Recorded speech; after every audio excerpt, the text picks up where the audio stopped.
প্রথমবার জন্মাষ্টমী আয়োজন করছি, তো সেই জন্য কাটাকুটোগুলো করছিলাম। দিদি সব রান্না টান্নাগুলো করে দিল, আমি কেটে কুটে ধুয়ে সব রেডি করে রেখে দিলাম। এরপর আটা মেখে দিলাম, বাড়ির সকলের জন্য একটু লস্যি বানালাম। কেকটাও রেডি হয়ে গেছে। তারপর ঠাকুর পুজোর সব ব্যবস্থা করে গোপুকে স্নান করিয়ে দেওয়ার পরে গোপালের পুজো আরম্ভ হলো। দেখো ব্রাহ্মণও চলে এসেছে।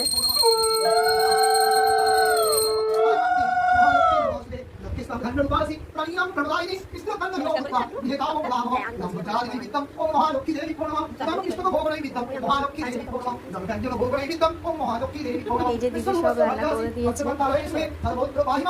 এরপর আমরা রাত 12টার সময় কেক কাটিং করছি গোপালের জন্য।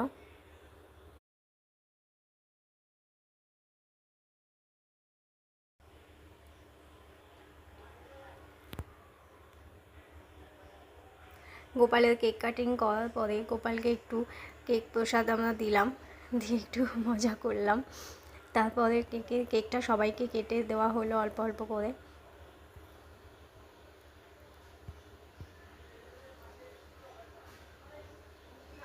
তো আমাদের ভিডিওটা যদি ভালো লাগে অবশ্যই লাইক কমেন্ট শেয়ার করো। দেখা হচ্ছে পরে কোনো ভিডিওতে। এখনকার মতন বাই সকলকে।